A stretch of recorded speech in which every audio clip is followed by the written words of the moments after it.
Hey there, sports history fan. This is Arnie Chapman, host of the Football History Dude podcast, right here on the Sports History Network. Now, before we jump into another sports history adventure, let me tell you about this episode's sponsor. We partnered with Rochester Sports Autographs, the largest JSA authenticated autograph distributor in the United States, where you can get deals on over 30,000 autographed sports collectibles. They even have film, music, and other entertainment autographs on the site, so there's something for everyone. Perhaps you're looking for a gift for Mother's Day, or maybe Father's Day. Heck, who needs a holiday as an excuse to give a piece of sports history to your loved ones? Or how about yourself? Today seems like a great day to add to your sports cave, right? But how is RSA able to offer such great deals on JSA authentication, you ask? Well, they do this by making deals directly with athletes, so there are no extra markups, and they choose to pass these savings on to the customer. All orders from Rochester Sports Autographs are top quality and shipped to your door with top authentication and money-back guarantee. And to make sure RSA knows that the Sports History Network sent you, we created a special link for you.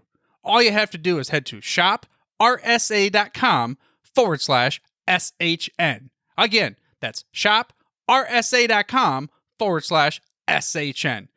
Head over there to get your piece of sports history today. This podcast is part of the Sports History Network, your headquarters for the yesteryear of your favorite sport. You can learn more at sportshistorynetwork.com. Hi folks, welcome to another episode of Pro Football in the 1970s. I'm your host, Joe Zagorski, and tonight we're going to be talking about the very first St. Louis Cardinals playoff game. Now, pro football in the early day and age seemed to produce one or two different Cinderella teams every year, but that was not always the case, especially in the 1970s. You might see one Cinderella team every 2 or 3 years back then. Now, they just were not that common during that era. But a definite Cinderella team in the 1970s was the 1974 St. Louis Cardinals. That season was not expected to bring a whole lot of success for the Cards. They had finished the previous 3 seasons with identical 4-9-1 records. And there were plenty of experts who expected a 4th straight losing campaign was going to be the Cardinals' lot in '74. But St. Louis surprised even themselves that year as they somehow, someway, emerged after a tough 14-game regular season to claim the championship of the NFC Eastern Division. And that was their first ever postseason appearance as a team playing, in the state of Missouri, which began in 1960. It was indeed a big accomplishment for them to make the playoffs in '74. But most people were laughing at the Cardinals from '71 to '73. In '74, the laughing came to an abrupt halt. St. Louis's impressive 10-4 record in '74 was good enough to earn for them that division title. Washington, the Redskins back then, also finished that season with a 10-4 record, but the Cardinals owned the tiebreaker between the two teams. They had beaten the Redskins twice during that year. The Cardinals were headed to the playoffs and into unfamiliar territory. St. Louis was slated to travel north to Minnesota to play the defending NFC champion Minnesota Vikings. The Cardinals were not totally unfamiliar with Minnesota, however. They had played Minnesota on Monday Night Football at Busch Memorial Stadium back in November 11th. Now, they had lost that game to the Vikings by a score of 28-24, but St. Louis at least got a taste of how to attack Minnesota on both offense and defense. That previous loss saw the Cards outgain the Vikes in total yardage, 436 yards to 304 yards. Now, back in the 70s, 436 yards was a lot to put up in any game. St. Louis held an advantage in first downs in that game, 23-18. And yet, that was the very first meeting that the two teams would only help head coach Don Coryell's players to prepare for their playoff game up at Metropolitan Stadium in Bloomington, Minnesota on December 21st, 1974. Now, that playoff game showed the nation that the Cardinals were indeed able to handle the pressure that comes with your typical postseason game. After a scoreless first quarter, St. Louis took the lead on a 13-yard touchdown pass from quarterback Jim Hart to wide receiver Earl Thomas.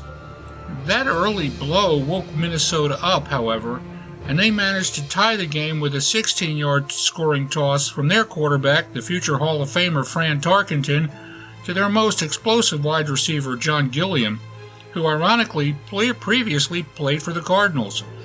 It was an evenly matched first half as both teams went into the halftime locker rooms with a 7-7 tie. Now, the second half would prove to be very different, however. It was as if the Vikings were only playing with half a tank of gas in that first half, and then they refueled up their tank during halftime. That was because in the third quarter they simply dominated and took over the game. All facets of their team showed up in the third and fourth quarters to prove beyond a shadow of a doubt that they were better than St. Louis on that day. Minnesota's attack in the second half of the playoff game resembled a rolling snowball, which, as it rolled downhill, gained in strength and in volume and in size and in speed. The Cardinals would do whatever they could to stop one of the Vikings' weapons, but as soon as they did, two more Minnesota players managed to do even worse damage to St. Louis. It did not take too long before it became pretty evident that the Cardinals were fighting a losing battle in the second half of this game. Minnesota scored 23 straight points in the second half before St. Louis could regather its faculties and score one more touchdown near the end of the game, a game which ended with the final score of Vikings 30, Cardinals 14. Now, the torrent of Minnesota's second half points began with a Fred Cox field goal, which followed a diving interception of a Jim Hart pass by Viking safety Jeff Wright. Another St. Louis turnover proved to be the most important one of their season, however.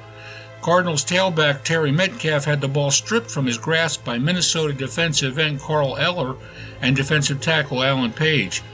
Vikings cornerback Nate Wright picked up the loose ball and sprinted 20 yards for a score. Minnesota now owned a 17-7 lead, and they improved on that a few minutes later when Tarkenton hit Gilliam again for another touchdown, this one coming on a deep 38-yard pass down the far sideline. The Vikings kept adding to the onslaught with a 4-yard scoring run in the fourth quarter by halfback Chuck Foreman. The Cardinals knew that all hope for victory had vanished by this time.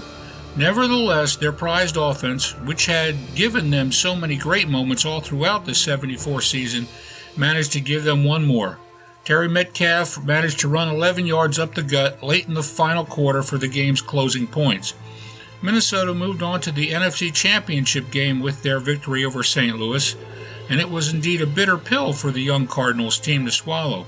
Nevertheless, they were a bona fide Cinderella team, and a very exciting Cinderella team, one well worth remembering. Just want to thank you folks for tuning in on the Sports History Network. Take care. This is Joe Zagorski signing off, and I'll hopefully chat with you again soon. Bye-bye.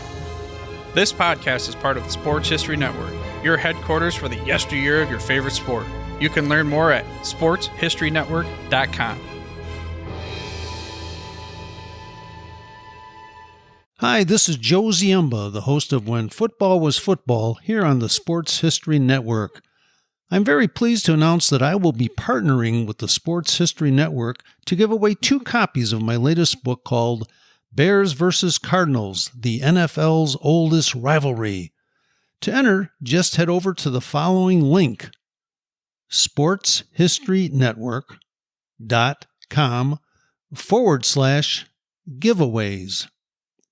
We hope you'll enjoy the numerous stories in the book, which is largely based on the newly released Dutch Sterneman collection at the Pro Football Hall of Fame. Dutch was the co-owner of the early Chicago Bears with George Halas and kept correspondence, financial records, and scouting reports, which now allow us to peek into the management of an NFL club during the first few years of the league's existence. Along the way, we'll meet unusual gridiron characters from years gone by, including a quarterback who could throw the ball farther behind his back than he could throwing it forward, a Bears lineman who was such a good tavern fighter that he decided to enter the boxing universe, and a Cardinals halfback who gave up the NFL rushing title by deciding to not show up for his team's final game of the season. And can we forget the time the Al Capone mob interrupted a Bears-Cardinals game? The new book was fun to research, and I hope you will enter our free contest today. Once the winners are selected, we'll be in touch regarding shipping as well as to inscribe the book personally for you. This might make a perfect gift for Mother's or Father's Day, or simply add it to your own personal collection. Once again, enter by visiting sportshistorynetwork.com/giveaways. Thank you and good luck.